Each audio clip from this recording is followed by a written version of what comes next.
quelques mots, Karim Benzema est-il coupable d'une tentative de chantage à la sextape sur Mathieu Valbuena? Après des années de débat, le procès de cette affaire qui secoue le football français s'est ouvert ce matin à Versailles. L'attaquant du Real Madrid n'était pas là, mais sa victime, elle, était là. Karim Benzema encourt 5 ans de prison et 75 000 € d'amende dans cette affaire. Justice toujours, Cassandre Fristo condamnée aujourd'hui à une peine de 6 mois de prison avec sursis par le tribunal correctionnel de Metz. Cette enseignante de 33 ans avait brandi une pancarte jugée antisémite lors d'une manifestation anti-pass sanitaire. La candidate aux législatives en 2012 pour le Front National aurait affirmé au policier lors de sa garde à vue avoir voulu simplement dénoncer les puissants et non porter atteinte à une communauté, une ethnie ou qui que ce soit. Fin de citation. Climat maintenant, nouvelle alerte de l'Organisation des Nations Unies. Non, nous ne nous dirigeons pas vers une tenue des engagements. Les prévisions de production d'énergie fossile sont toujours incompatibles avec l'objectif des 1,5 degré supplémentaires.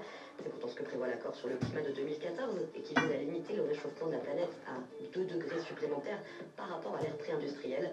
6 ans après, donc, aucun pays producteur d'énergie n'a mis en place des mesures permettant d'atteindre cet objectif.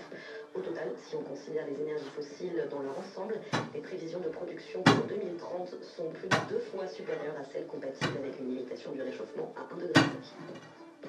Météo justement, les Côtes d'Armor, le Calvados, la Seine-Maritime, l'Eure, l'Oise, la Somme, le Finistère, le Morbihan, enfin la Manche en alerte orange, vent violent, des rafales jusqu'à 30 km/h attendues sur le littoral.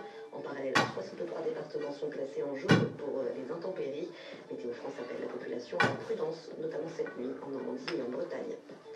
Et puis enfin, le prix Sakharov 2021 de défense des droits de l'homme et de la liberté de penser a été remis aujourd'hui. Et c'est l'opposant russe Alexei Navalny qui reçoit le prix Sakharov du Parlement européen. Une récompense pour tous les Russes luttant pour la vérité, a réagi l'organisation fondée justement par l'opposant Vladimir Poutine, une organisation qui lutte contre la corruption dans son pays. C'est la fin de cette édition. Bonne fin de journée à tous. Active Radio.